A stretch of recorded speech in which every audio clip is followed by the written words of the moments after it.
Hi there, it's Lisa from A Lovely Life, coming to you today talking a little bit around micromanagement or having a lot of control over your team's work, something that a lot of leaders struggle with. And people don't struggle with this out of a bad intention. I think we often struggle with it out of actually quite good intentions, wrapping up the idea that it's actually more supportive of our teams when in reality it's pretty counterproductive, not only to the work and our team's growth, but even to our own growth. So today I wanted to take some time to talk about, really what that looks like. So, one of the things that I think is always important when you start any sort of development for yourself on leadership is you really think about everything starts and ends ultimately with communication.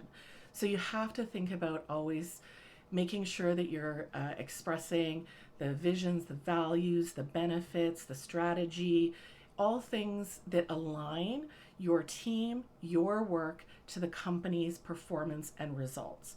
Because at the end of the day, leadership is about supporting your people to produce results. That's what good leadership is, in my opinion.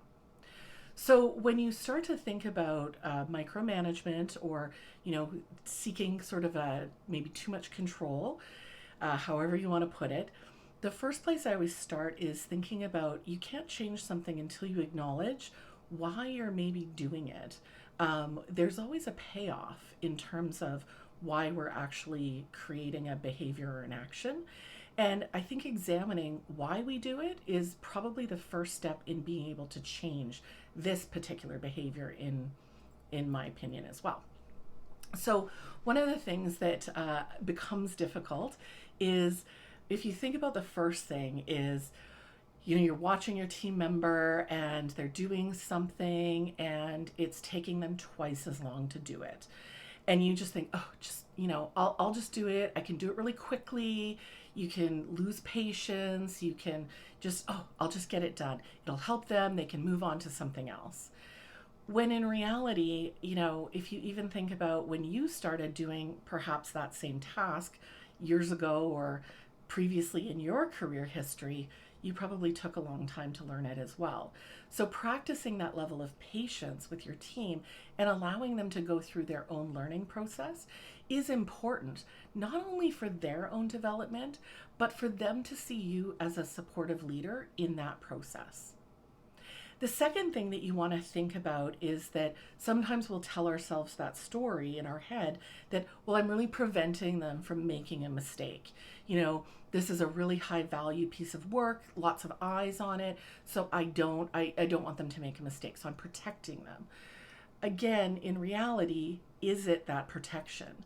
If you're clear on your, expectations and standards and you've aligned on visions, values, and strategy, it really shouldn't be something that they're going to, have a giant mistake on. And as well, if you think about some of your biggest learnings in your own career, it is sometimes unfortunate, but oftentimes they come as a result of a big mistake, or not even a big mistake, but a mistake that we feel. And so protecting your team from that doesn't actually help their development. It also doesn't help your development as a leader in how to help them move past that, because we all have to be able to move past mistakes in our career. If we don't, that can really stifle us from being able to move forward, not only in position, but in depth. The third thing that you have to think about is oftentimes, and I see this sometimes with internal promotions, where you've been promoted and you were promoted on the success and the establishment of the work you produced, which is great, and now you're in this next level role, but your identity is often tied within the organization to what you achieved over here in this role. And so sometimes we don't necessarily know what we should be doing in our new role, and it's easier for us to kind of step back into that last role that we knew everything, we got really solid at it, we knew all the answers. That's a super comfortable place to be. And so you have to watch, is your kind of stepping in for that control or micromanagement, is it a reflection of you're seeking your own sort of space for a new identity, and you're actually hiding in your old space. And again, that doesn't allow the person that's now doing your work to really grow and develop and think about continuous improvement and creativity to drive that function even past where you got it, because that's ultimately what they're trying to do as well. And then finally, when you move that role, when you move that work, and you allow them to do their expert work, it creates this space for you to take the next step in your current role. There's going to be different work that you as a leader need to be working on. And when we hide out in that space of comfort of the work that we know, we're not actually taking on the work that we need to be doing. And again, if it is related to an internal promotion or something like that, you have to recognize you're actually going through this same cycle that you're coaching your team on. You are actually going through things that are going to take you perhaps twice as long, that you're going to make a mistake on. Perhaps your leader is stepping in and trying to kind of micromanage or control you because that's their area and they know it really well.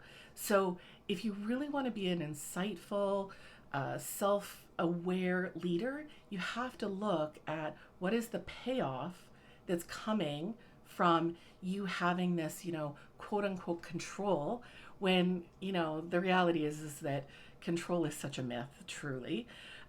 So by stepping back and understanding perhaps what reason is it that you're telling yourself why you're creating this behavior with your team, that'll be your first place in which you can start to change. So stay tuned for the second video from A Lovely Life, where I talk about the 4 steps to really changing this behavior intentionally. Thank you.